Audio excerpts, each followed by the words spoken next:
agenda and meeting. James Roll. Carrie Ann, sorry. With you guys sitting over here, I'm confused now. Go ahead, Carrie Ann. Bressa? You were confused before. Bonsick? Here. Donnery?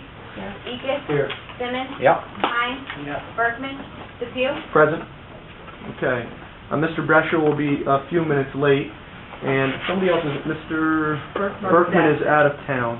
Yes. Okay, very good. So we'll go right to the corrections report. Our established project for installation of nuclear dishwasher, that would be you anyway, so come on over, Dom, and Ken. You want to give a brief description of agenda item 1A, and then we'll go for motions. The dishwasher, it's 10 years old, will be in a couple of months, 10 years in use, and it's about 2 years past what the lifetime that would be expected. The price we quoted we got last year, and that includes installation and taken out of the old one. It's just something we're going to have to do. It'll be unbelievably expensive if that thing goes out. Doesn't make it. Then you're stuck feeding on styrofoam for as long as it takes to get a new one open. Because the Board of Health will close you down in a minute. Motion? So moved. Mr. Simmons, second by Ms. Bonifec. Questions? The only thing I was going to ask on that is $50,000 is last year's numbers. You're going to go out and get a current number, or you think you'll be... I think we're still good. Okay. It's pretty much standard piece of equipment. I think we're good on it. Is it on state bid? It's a state contract. Great. Mr. Tillmeyer, Chairman Did we Tillmeyer. go through purchasing department on this?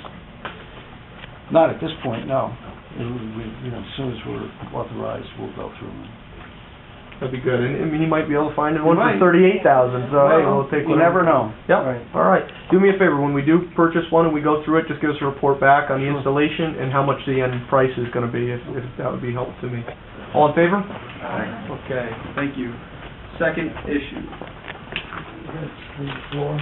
Okay. And the kitchen floor, we've had, because of the initial installation, it really, there were some problems. We've had a lot of it buckle up of the surface. And this is we're not redoing the entire floor, only those areas that are most affected by the hot water. And it's about 20. Okay. It hasn't gone up, and John Jordan has recently checked it, and we should be okay with that. Okay. Questions? If there's a problem with the installation, is there any way we can go back to the company, or it's way? That's way past. Ship has sailed. Yeah. Motion? Motion. Mr. Hines, second Mr. Ekis. Any other questions? All in favor? Aye. Okay, we'll go right into the corrections report. Couple of things of real interest. We're almost at $2 million, $1,937,964 at the end of April. That's in our border billing, which seems to be holding up. I'll keep my fingers crossed, but that'll be a third of the year, so we'll be coming pretty close, I hope. Otherwise, during the last month, you'll see that there were quite a bit of misbehavior reports, the inmates.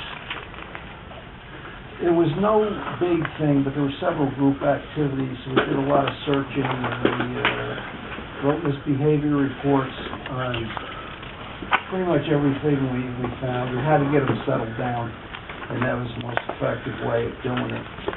So that is high for this time of year. Seems to be settling down now. It was nothing to be alarmed about. It was just a whole lot of little things. No panic? No, most of it was gang guys, that kind of low-level kind of foolishness. The way you really combat that kind of stuff is you go in there and search them and come out with everything you could find. And so we wrote misbehavior reports. We didn't apply a lot of discipline to it, but it was just to shake the place up, so, to quiet it down. Otherwise, our SCAP, it just opened on May 16th. We got the email, we've been following up, because it's a little late this year, we didn't want to miss the boat on this. And we have, on our initial screening, it's all been completed. We had about 50 more inmates and about 2,000 more inmate days reported this year as opposed to last year. We sent our names over to ICE just to verify them. If there was anybody going to be knocked off, we'd like them knocked off now. Because they've investigated a lot of these and they know that those guys never going to be prosecuted, so they take them out. Not completely, but just enough. Sorry, Dominic. No problem. We're doing it out of respect for you.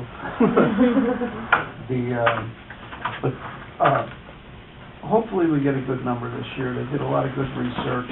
Everything with the rest of the loading, the end of it will be done by the end of the week of the data input.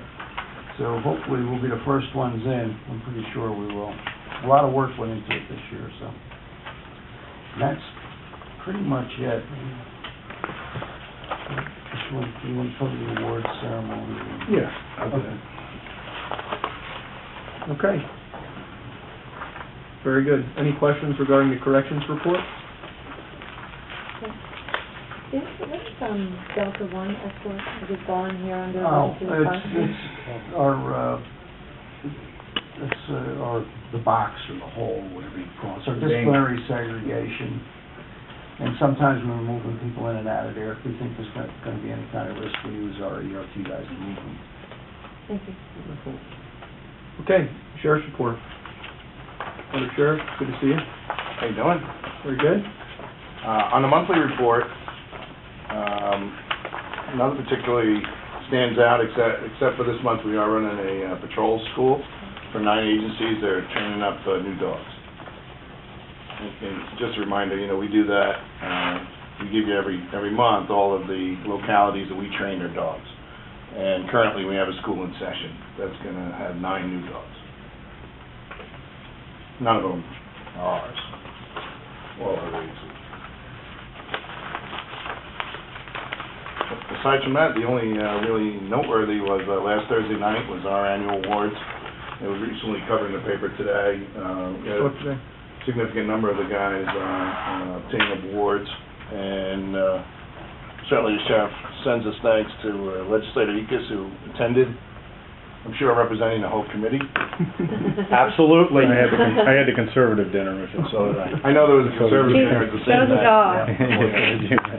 But we had a pretty good turnout, and it's a ceremonial night. If you've never been there, but most everybody's in dress uniform, and we honored. I guess some unusual stuff. We certainly honored the deputy of the year, things like that. But we had a couple of our interns that we gave a certificate to, and the DPW crew that was been over refashioning what was our communications section floor space into new office space.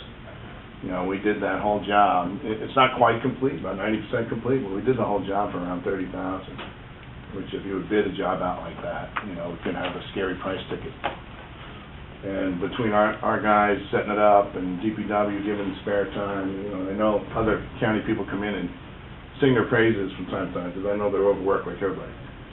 But certainly did a bang-up job, so we went out of our way to thank them as well.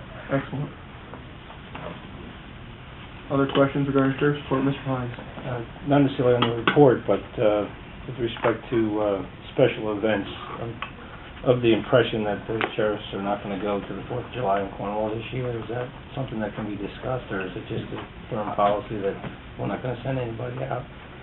I thought, I take my orders from county leadership, the sheriff and the county executive, and I know it's been shared with this committee. I tell you the truth, I thought everyone was in unison that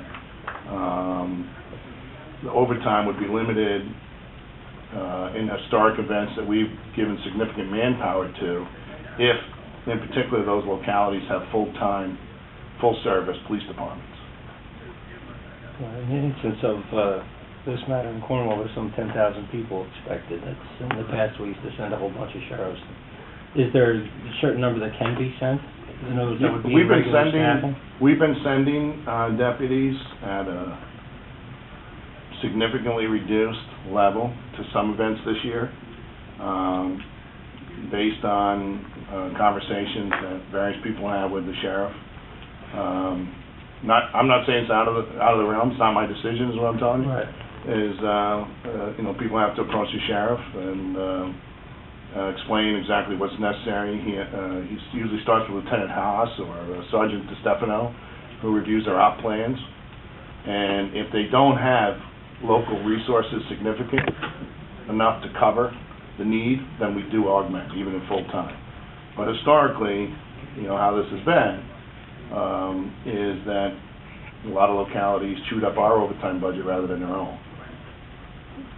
And that was good while times were good, but when times got tough for us and everyone else, you have to look at the way you can cut. Yeah. In this event, they have every officer on duty, that's what I'm saying. So I guess I should speak to the sheriff or you about it afterwards. Yeah, I think the sheriff would want to meet with chief of police, town supervisor, yourself, and just make sure that, because whatever we give town of Cornwall, any other event of similar nature around the county will add on. And, then it won't be too long before we're right back where we were. So, my direction from my boss has been to limit overtime, in particular in those localities that have full-time, full-service PDs. And you say, why that? Well, some localities don't have any PDs at all. So they have no resources, except for state police, and state police won't do it at all. Part-time PDs, I don't know how familiar you are. Part-time PDs, even though they might have a lot of employees, doesn't mean they have them available on a particular day. Because when you're a part-time cop, you might only work Tuesdays and Thursdays, and you're at your full-time job Friday. So no matter what happens on Friday in that locality, you can't show up. Or they only cover certain shifts. They cover the D-line shift and nothing else, That's right. or whatever, right. That's why they're very hard to train. It's kind of this weird anomaly that you could have maybe 50 people in, like the village of Montgomery, might have 50 cops, but not enough to cover something on a weekend day. Mm-hmm. Yeah, but General And- Montgomery Day, actually, we get you know, close to maybe- 30,000 people, and we have 25 of our cops on, all part-timers. Yep. And a lot of them are trained, a lot of them are retired NYPD or corrections. They come to you or- trained. Yeah, they come to us trained. But we were cut back severely last year. I'm Mhm. sure Walden Day was, and Maybrick's event, and a few others. Well, we cut way back. But I believe they sent, too, so. what the sheriff's department sent on Montgomery Day, I believe, was straight time. I believe you Yeah. cut out the overtime, as which is understandable, but. We're trying to But cut like Cornwall, we everywhere could we use can. something, Going you into know. a tough budget Yeah. year, county executives told us that we have another tough budget year coming. So we might get some help, that's what I'm hearing. I think if you've utilized, here's a man that can help as well. I think if you've utilized all of your local resources, you've exhausted, and that doesn't mean every person in your PD, because you have to do your regular business. Just because it's fireworks doesn't mean regular business isn't going on in the town of Cornwall. And you need to cover your other two tours that are going to follow. So I think if you've exhausted all your local resources, then a meeting with the sheriff is what would naturally follow, and then he'd re-examine your needs, and give you some sort of complement of deputies. But he built in that practice so that it takes a lot of steps of review, where in the past it didn't. And basically people would come in and what is available, we made it available, we tried to get along with everybody, but the budget's tight. So we're doing the best we can to cut it to bare bones. Kevin, just on that question, that it's an agenda item, but I understand where you're coming from. And what I would think would make some sense is not all 10,000 people from Cornwall are the 10,000 people at those fireworks. You get people who go to it because it's a regional event. So, letters sent out, maybe with you and the supervisor, asking New Windsor to send one police officer in a car over, asking Town of Newburgh to send one police officer in a car over to help cover the event, because their residents are obviously going to benefit from it, would probably be appropriate. And certainly I would ask that the sheriff and everybody look at the full-time people that are working that day, and if we have a major event going on, that we schedule our people appropriately for that. You know, if on the next Tuesday there's nothing going on in the whole county basically, and you can have shift schedules around for a holiday, it would be. Well, the 4th of July historically, for the sheriff's office, the entire agency works the whole weekend.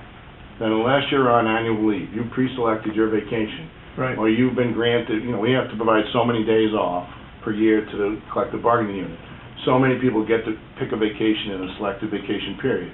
When they max out that number, they have a couple of extra days that can be picked. Once they max out their time, we don't grant any additional time unless there is a really extraordinary event. And we haven't, you know, like in childbirth, you know, the person got to be off. Someone's getting married, you got to be off. But outside an extraordinary event like that, for the last 7 or 8 years, we haven't let anybody be off on that weekend. And we pay, you know, tremendous amounts of overtime on the 4th of July weekend, augmenting Waukeil, Cornwall, every place out of Otisville. You had a fireworks show, deputies were there, almost everywhere in this county. I think this, to some degree, that'll still take place, but it's just going to be at a greatly reduced level, and only what we really need to send. And that's why these events are being so closely scrutinized. Thank you. Well, you know, we're always absolutely concerned about public safety, so you can see the importance of that when we're dealing with large numbers of people in our community. But I've also brought up an issue, and it was something that I was at one time a very large supporter of. But I think I mentioned it before the committee that we need to deal with it this year coming into budget, and maybe it needs to be dealt with sooner than that, and that's the duplication of all the services we have on the Hudson River. There was a point in time when we went on with Homeland Security and concerns, and I still have it. It's not that I don't have it and don't support it in some way, but I don't believe there's enough coordination between agencies now that are out on the river. And I live there, I see the boats, I know how many are on there. I've had tremendous number of complaints from boaters who feel they're being over-policed on the Hudson River, and it's become a huge issue. And I think that that's an area that we may need to look at, and it's not a matter of what we're doing wrong. I'm not even saying that at all, because as I said, I was a supporter of it. You know, knowing you have Indian Point, you have the Hudson River, 17 miles of railroad, West Point sitting there. I mean, it's certainly things to be concerned about with security. But at the same time, maybe there's an overload there. Maybe we have more people involved there that could be better used in these other situations. Well, we changed the boat. So can you know what we did? Well, going to this budget year again, we have ongoing conversations with the county executive's office about costs and looking forward. And I've told this committee in previous meetings. Correct. Going forward, we've already made adjustments for this year that cut our manpower commitment to the river about 70%. We're only going to be on one tour a day, Friday, Saturday, Sunday. Unfortunately for Orange County, we have some of the most active, well, I guess it is fortunate, we have some of the most active shoreline. We have a notable set of bars and docks that are popular. People come and go there. It's a moneymaker for the county, I assume, collecting taxes on the meals and the drinks and the gas and everything that's sold there. The boat repairs. But what that does is draw like a fly to a light or a moth to a flame. These other agencies. There is no territorial waters when it comes to counties. So the Duchess boat It's always there. is, I've said it over and over the years. I've been told If that. the letters are in black that say sheriff, it is not our boat. So if you can read, you cannot see the word sheriff on our boat on purpose, because we don't want boaters to see us coming when we want to do safety inspections or check for other means that they're operating their boat. Other agencies want to show the flag and have that word sheriff blasted all over the water, so you can see it from either shore at any time, day or night. That is not our method. So if you can read the word sheriff, it is not our boat. I just also was told by several along the river that are regular boaters that they've been boarded more than one time during the day, asking for the same safety equipment, the same, you know, that it's actually affecting boating on the river, you know. So I'm glad to see that we, you know, I know I mentioned to you that I had wanted to discuss the boat.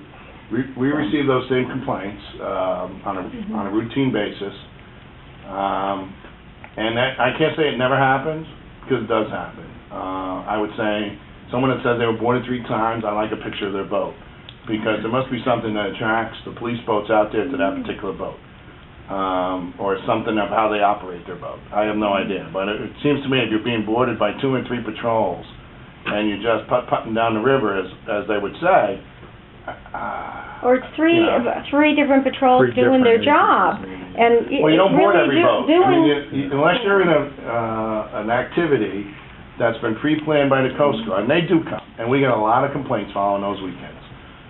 There's a couple of weekends a year, no one knows when they're coming, when the Coast Guard does national security stop, and hey, if it's on the river, it's getting stopped. When we went on the river, how many were actually get a lot. there? There weren't many of us when we first went out on the river. No, we were the last one to go No, out, we were last, basically. we were last time to go on. Ulster was out there, Dutchess was out there, State, There's a lot of boats out there. State Police, you But name I it. think that's It's just that Poughkeepsie used to have a very active shoreline.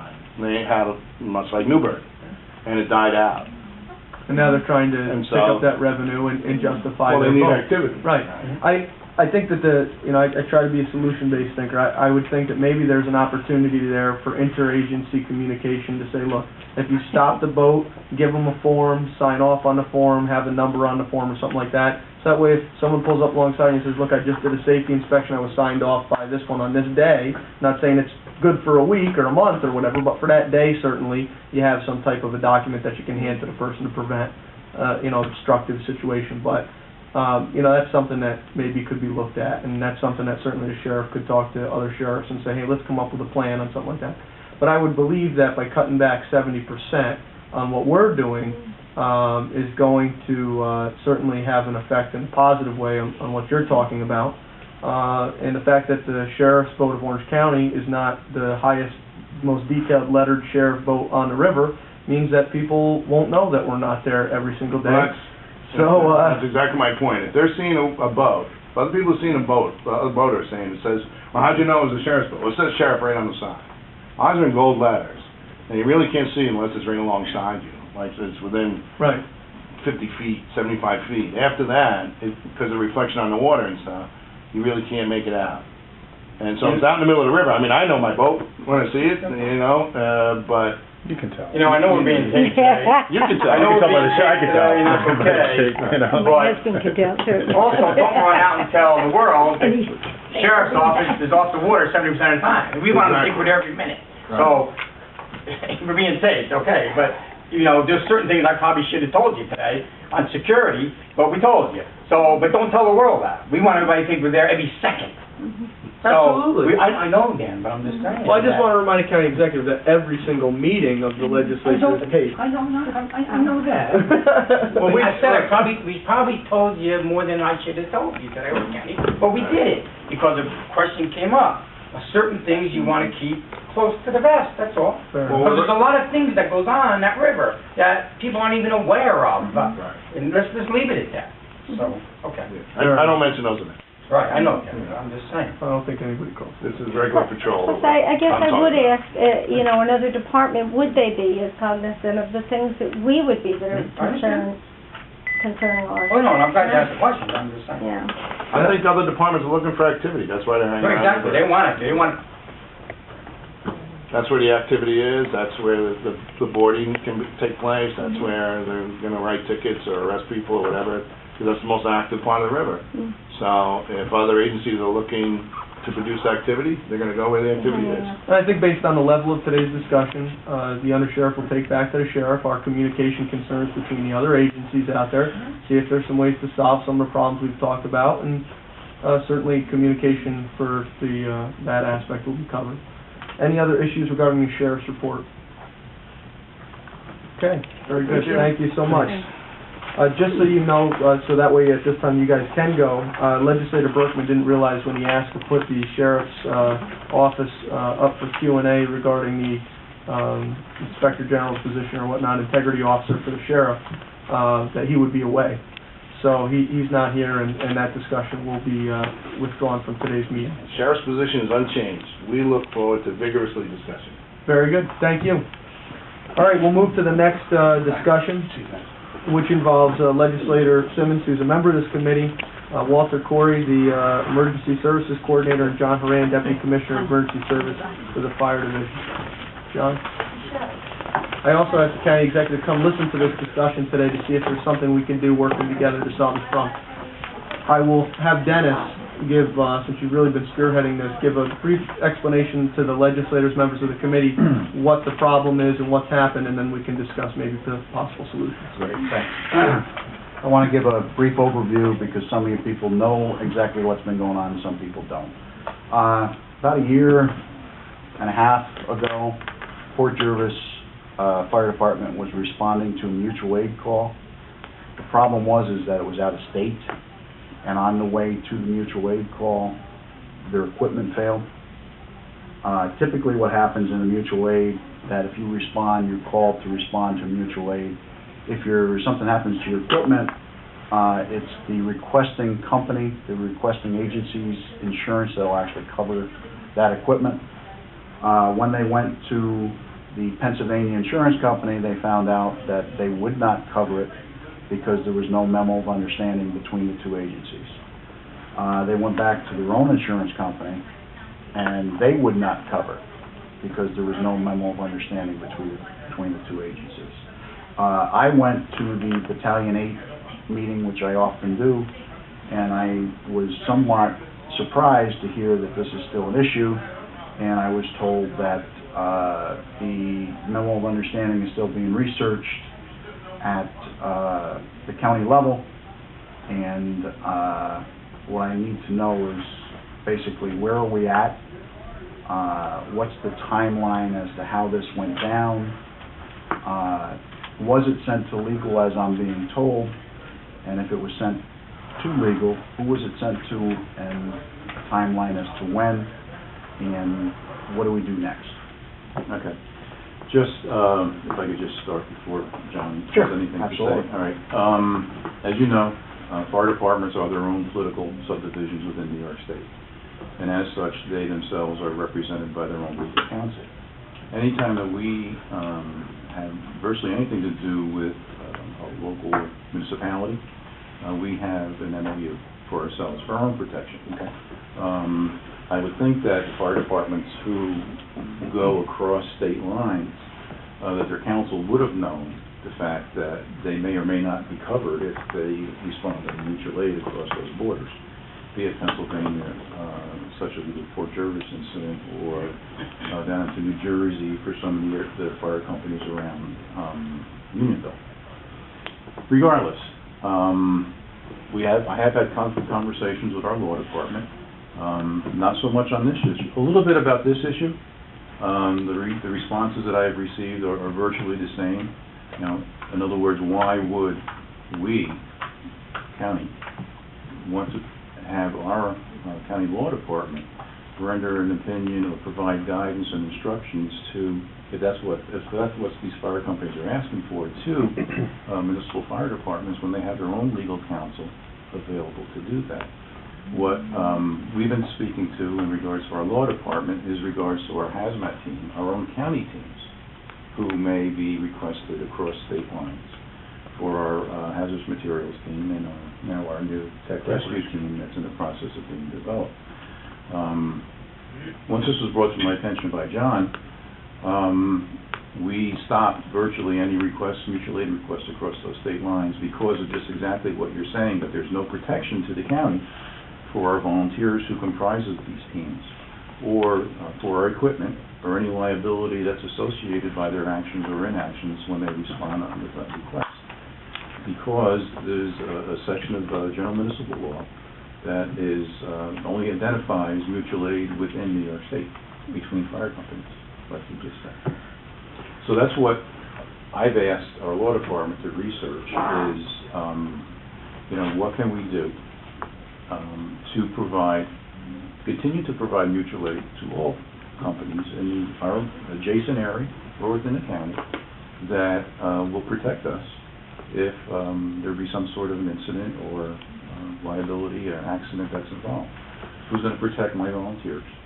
I know, we cover them for workman's compensation, of course, but, who protects our equipment? And if the decision is made or rendered at the scene, and that decision perhaps may not work out, then how are we protected? Why? I don't want to see our residents subjected to any civil actions for any decisions that may be made in the heat of battle. There should be some sort of protection for what we do. And that's basically right now where it is. Okay. What I'm finding is that from talking to a number of the people that are out there, and I see Mr. Trupini's here as well, they're all unaware of the fact that when you cross a state border, that the individual is covered, from what I'm being told. The equipment is not. Okay? That's correct. Okay. But I'm finding out that so many of the companies, and we have a border here where there's a number of companies within the county that actually do mutual aid out of state. Right. And New York State has a general, we've got hundreds of miles of border where I'm sure that we cross all the time as to mutual aid. And the last word that I had gotten, and this is quite a while back, was that it was sent to legal. And I was just wondering, we just need to know where we're going with this, how it's going to be done. Is every fire department going to have a MOU with every other fire department? Is it done on a county-wide? And the information that I keep getting back from people that are up the chain is the fire department chain, either counties, state, whatever, is that they're not really sure. So they're not sure, number one, whether or not it's done on an individual basis between fire departments, whether or not it's done on a county basis between counties, or whether or not it should be done on a state level between states, so that there was something that actually, as long as there's an MOU, from what one of the people, Tom LaBelle, is that correct?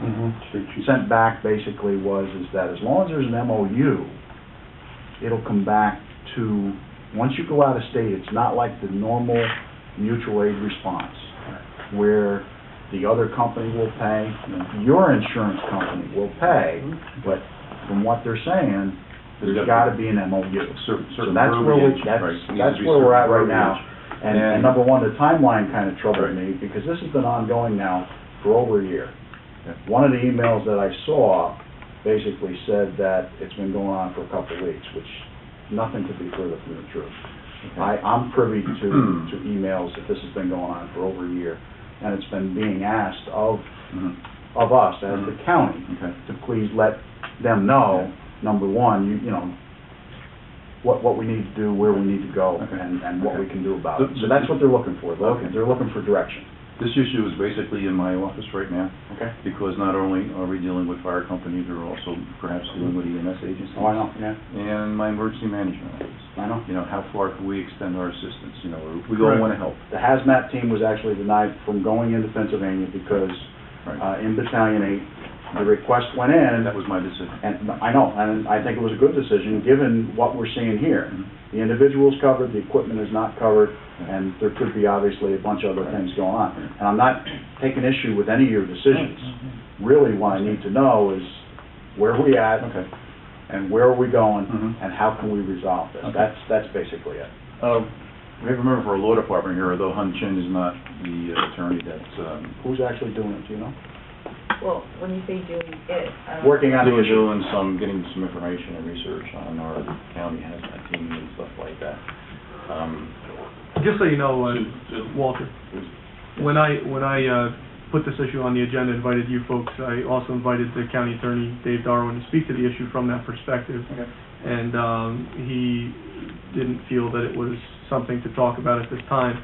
But I do believe, and that's no criticism of Dave, maybe he didn't understand where the conversation was going to go and how it would involve him. Maybe it's my fault for not explaining that. But if the law department, the county law department, is going to be investigating the law behind this issue from a county perspective, to me, it would be an opportunity to look at it from a local fire department perspective. I mean, the county emergency service program is only as strong as it is now because it has the volunteer EMS from around the county to support it. It's got the volunteer firefighters from around the county to support it. E911 will be dispatching nobody if they don't have people to dispatch.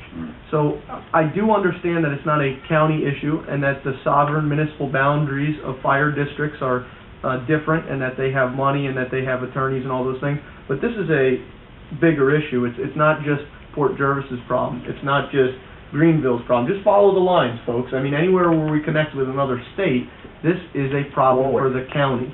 And we need to look at it that way. I'm not saying that once we come up with some information that we have to do the work for the municipalities. I'm not saying that. And I'm not asking for it. But what I am asking for and what I am thinking would be a positive solution here would to do the research in a timely fashion, come up with a solution, maybe come up with a boilerplate resolution or MOU that John can present to these borderline districts and say, folks, this is something we've come up with. We think it would protect you. And if you get your groups that you're going to do mutual aid with on other borders to sign this document, you'll be protected. That's what I think the county could do. Kevin? Yeah, there's several points here. One is Dennis was kind enough to send me the Port Jervis incident information. I can say that even if there was an agreement in place, I don't think that would have been covered. That seems to me to have been a mechanical breakdown, and mechanical breakdowns are not insurable incidents. So an insurance company wouldn't have paid in that situation. It's not necessarily even in our against current it. mutual aid agreement. It's just that it brought something. No, I know that, Yeah. but even in, just so everybody knows, everybody was sort of outraged that Port Jervis was sort of left out unprotected. That was a breakdown, it wasn't an accident. Right. And our, correct me if I'm wrong, Commissioner, but I think if it's an accident, it is covered in our inter-county, as long as we're within the county. In other words, Within the state. Port Jervis Within called the somebody state, else. within the county. Well, that's, yes. we can talk about that next. Inter or intra? I disagree with you. If we're within the county, That's say, intra. Montgomery and Walden, it would be covered only if it was an accident, not if it's a breakdown. Is that correct? I would believe so. Because it's not an insurable incident, a breakdown. Intra-county. So, I would agree with Dennis is talking about that's just one point. That should be owned by inter-county. the district itself. yes, Yes. I agree. And that's what I think happened in Port Jervis. But anyway, I'm glad it brought this to light because I think that this is interesting conversation. The other issue I have is I think we need to be protected because the call is going to go, in this instance, to the Port Jervis Fire Department through the 911 center. Right. I mean, they're not going to talk, I don't think, directly from Pennsylvania to Port Jervis. I guess it's possible, but that call is probably going to go from 911 center out.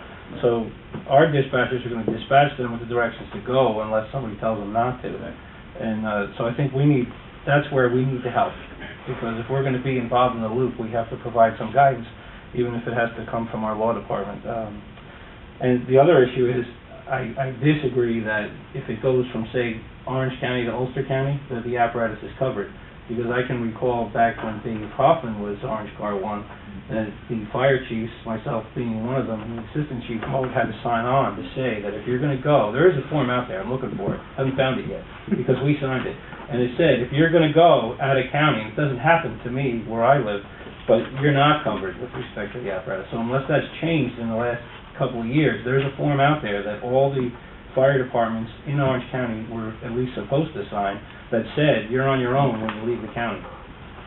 I don't know if that's still the case, but that's something that I think law should research because I can answer that. you have that document, because I remember signing on to Those that. documents, Kevin, nobody knows where the hell they are. I might have them. I might come up with one next week. But that is covered, if we send a group of firefighters or fire departments from Orange County to the ice storm, remember the ice storm? Sure. We send a whole bunch of people up there. That's covered under the statewide mutual aid plan. Right. So that agreement is inter-county is. Right, but I'm making it a smaller incident. Yeah, even Say, smaller incident. Cornwall's Rope Rescue Team went to Marlboro or something. They That can- is they not can- covered. that is with respect to covered. the And apparatus. there is interstate, not to interrupt you, but there is interstate processes of providing fire, police, EMS services to other states.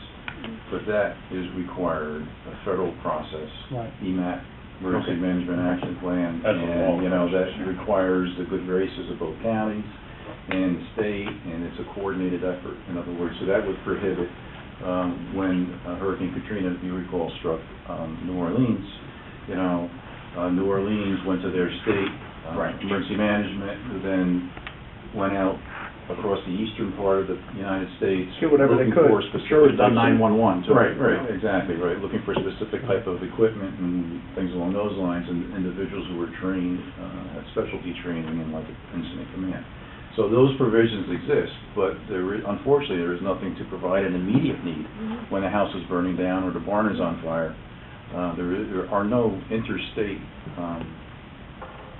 a blanket coverage existing right now. It's up to, right now, from what I'm hearing, both counties to form that agreement. So right now, we're covered with respect to, say, Ulster County and Ulster County? Well, that's intra-state. For apparatus. I understand that, but the thing we signed 10 or 12 years ago, If we're not Cornwall covered. goes to You're trying to Platico, answer. Go ahead. if Cornwall goes to Platico, you're covered. Because it's under the state umbrella mutual aid plan, right now. Do they have to be requested though for service, or? Yes, Yeah, It's gotta be right, requested. yeah, Just can't self-discriminate. Normal procedure, and Port Jervis goes to Sullivan County all the time. Right. I mean, that's And that's a covered not, and that's a covered event, and that's what I was told, you know. I mean, I anticipate for my, speaking with our law department, I anticipate there, will be coming up with some sort of an agreement between Orange County and Pike County, or whatever the county is in New Jersey. Right. Sussex County. It's a public, after it's all signed, sealed, and delivered, and all the Ts are crossed and the Is are dotted, it's a public document. Why couldn't it be made available to, our responders, just to ensure that they have something, at least it's a starting place for their council to review. They may need to tweak it a little bit. I don't really know municipal law and how municipalities deal with each other across state lines. I'm looking at the county to county. And that was kind of my point, because if we're gonna do the exact same thing for the hazmat team, okay, which is a county team, we're really, why duplicate services, yada, yada, yada. If we can help out and get this done. And to be very truthful, up until just right now, nobody was giving definitive answers as to what needed to be done and how it was going to be done, even from the state level, because they weren't sure. Nobody seems to be. John had requested from State Office of Fire Prevention Control quite some time ago information on other inter-county, interstate agreements that exist, and couldn't find anything. I had requested our emergency man, Seamus, from our Division of Emergency Management, who contacted state OEM to find out if they had any copies or had any information on agreements across from New York State counties, which are, all over, with Vermont or wherever. And I actually agree with Kevin that I believe that this incident probably would not have been covered given the nature of it, but it just highlighted a bigger issue than the transmission and the engine. That, obviously there was no definitive answers as to, number one, are individuals covered, and number two, in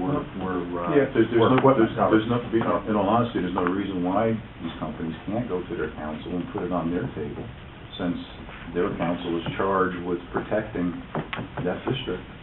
To begin doing their own research. And in the meantime, we're doing ours on a county level, and then let them decide, when they get that document, a copy of that document, then let those councils decide what's really in their own best interest. Just before we go any further and go to other legislators, Mr. Executive, based on the conversation you heard today, what you see going on with the issue, any recommendations you have or commitment that you're willing to make going forward on this? Me? I think it's a state issue. They border so many other states, why wouldn't they handle it once and for all? Right. Number one. Right. But I agree with you. But they're not, and whatever, okay, it's fine. Should we step out and be the first? Fine, we'll do that. I think we've been trying to handle this. Might take longer than people like, okay, I get that. But obviously there's been contact. Obviously they've reached out to the state, got no answers. So I think we've been doing what we had to do, and it takes time. And we'll continue to do that, and our law department will research it. Obviously, when we get to these individual companies, they're not going to take our word for it anyway. I know how they operate. they're not gonna believe us anyway. So they're gonna have their lawyers research it anyway, and that's okay. At least we could say So we tried. Yeah, but we could say we tried, we gave them our opinions, and they'll go out and spend their money and run their counsel, and they'll research it as well, which is fine. Right. But Walter and John have been on top of it, they'll stay on top of it, we've heard it now even more so. First I've heard about me, and everything doesn't get me, everything shouldn't get to me, and I don't want it all to get to me. So, first I've ever heard about it, and that's okay. We're on top of it, we'll continue to do this, law departments, and we will give you answers in a very timely fashion. Great. As to what we think can happen. Thank So, you. we'll do I that. appreciate that. Kevin, Chris, I think you haven't spoken. You had a question? Well, I did have a question. I just wanted to clarify one thing that Walt said, if, you know, it's being recorded and all, and he mentioned about going out and getting perhaps a memorandum of agreement, but that was strictly for county. Right. Responded, and then the individual Would be able to look at that document and model it. be on their own. Yeah, Mr. Brescia? I don't want to get off the subject, but analogous to this, on an inter-county basis, we should be looking at that with the police departments too, when we have, you know, intermunicipal agreements. If we don't have them, the county should be the lead on that, and this is something I've been asking for a few years, when I was on the police advisory board before you, Dan, and we should be looking at that. I mean, I know the town of Montgomery and the 3 villages there might be starting to talk soon about having something, because if there's a call, you know, and the village of Montgomery is not looking to go into town of Montgomery, but if there's a call right across the border, They need help. it's the antithesis of the closest car concept if we don't come up with some kind of agreement. Goshen the same way, Washingtonville, Blooming Grove, and just other places. You know, to have that in place, and we should at least be the lead agency to set that up among these other municipalities, even if they have them just among themselves and it's not with the county. The county should spearhead that effort. Walter, has there been a change? And I don't mean to jump off the subject, but Walter's here, so It's it's fine. something Has there been a should be change looked to at your the same knowledge time. since Mr. Brescia chaired the police committee, a change on that issue now? Just before I left my former employ, I know that many of the police departments within Orange County were provided with an MOU. Absolutely. Intermunicipal MOU for that purpose. Now, if that never made it, They never perhaps- signed on to it. I don't think many have signed No, on it to was have they? basically, yeah, right. You may want to touch base with, Yeah, with and Jimmy maybe we'll or- look at our situation over there first. Exactly. yeah. Maybe that can be a boilerplate if that Well, happens. let's stay on it, now that you've brought it up, let's stay on it a minute. We got 306. Can we finish this other Oh. thing first? Okay, You brought it up. then we'll come back to it. That's fine, yeah. Let's finish this When first. Dennis is satisfied, All right, then we'll come Dennis, in. Okay. other questions on this, or you feel comfortable? Just one thing, I want to clarify for everybody, because I don't think it's, you know, when this was first brought up, it was not definitive. When it was brought to the county as a question, it was not definitive, take this back to your corporation council. That's where it's got to go, that's where it's got to happen, that's where, you know, that's not what was done. It was that we'll look at it, we'll send it to our legal, and we'll get back to you and let you know. That's the way it went down. I have, you know, different emails to that effect, that, you know, they're going to be looking at it. So it wasn't, had it been that definitive, I think it might have changed things a little bit, you know. Maybe they would have been working on it. Exactly. Right, okay. But, you know, the county is still viewed as a resource because obviously it's bigger than an individual fire department. And obviously the first question was, is there any type of agreement out there that you all know about? Is there any precedent here that you all know about? And that's where it was kind of left, and it never really was, you know, deciphered. So now this is the first definitive that, you know, okay, you're going to be working on it for the hazmat and whatever other county teams, and that the individual fire departments should be working through their own corporation council. But it's going to be very, very similar. You know, it's going to be, you know, and you're going to be contacting the same exact agencies that the fire departments will be contacting. And So John is tied up tonight, but I know that there's a deputy fire coordinator meeting tonight in Fort Jervis that I'll be attending. Oh, good. To Okay. pass that on to all the representatives That of helps. the fire department. Has the county, through EMS or through fire service training, have they communicated, even out through the battalions, about this issue so everybody knows about it right now? I mean, has there been a flyer or a memo that went out to them so that they know before they head across county lines into another state, our equipment might not be protected? Have we done that? No, I'm not doing Is that something that we could do? that. Mm-hmm. Okay, I think we should do that. I think that'd be You important. could put it in your monthly newsletter Yep. to all the... Yep, yep.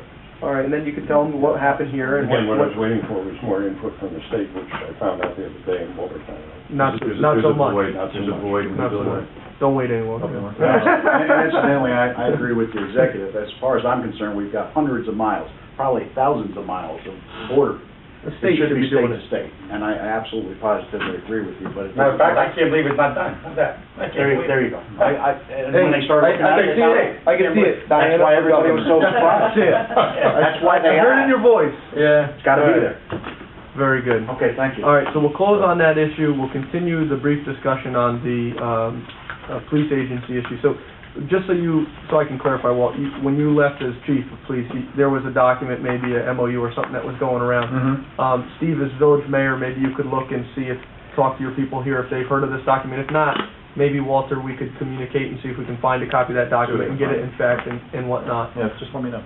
Okay. I talked to Jeff Holmes about it the other day. Yeah, right. He'd like to do Or something. maybe Butchie. Walter, what I was gonna say, just to say on Sure, go that ahead. topic, any month, we're going to 360 vehicle locators across the county, am I not correct? Right. Every agency in the county but one, I think, left the house still? Two. Two, okay. Right. Yeah, I Well, think they one want was help a- on the 4th of July too, but we'll get into that. And the village doesn't have a- Maybe you don't get it. Right.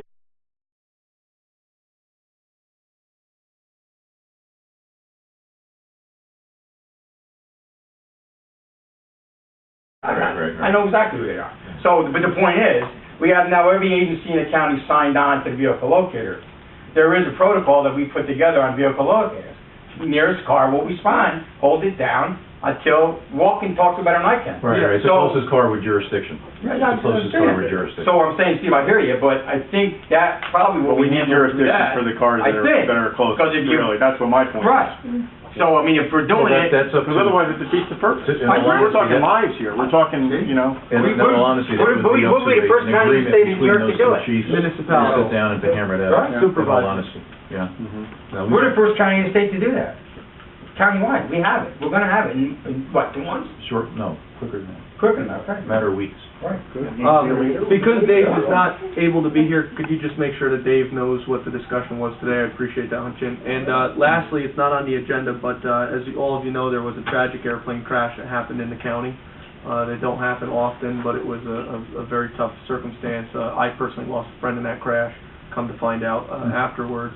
And I just want to thank you guys, you gentlemen, for the professionals that you are and the work that you did that day to, take care of the situation. Not much to do, but you did a great job, and thank you.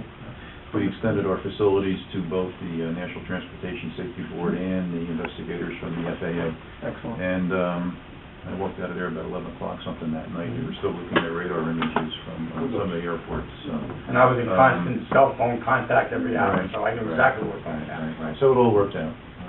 They were appreciative. I'd like to comment too that Mr. Depew was a great help to us because he was able to track down the owners of the plane. Yeah. Thank you, John. No problem. All right. Okay. Motion to adjourn? Okay, all in favor. Thank you very much, John. Thank you, Walter, everybody. Pleasure. Dave, Thank you. when you get a chance. Do you want me to go to the date? Commissioner? Finish.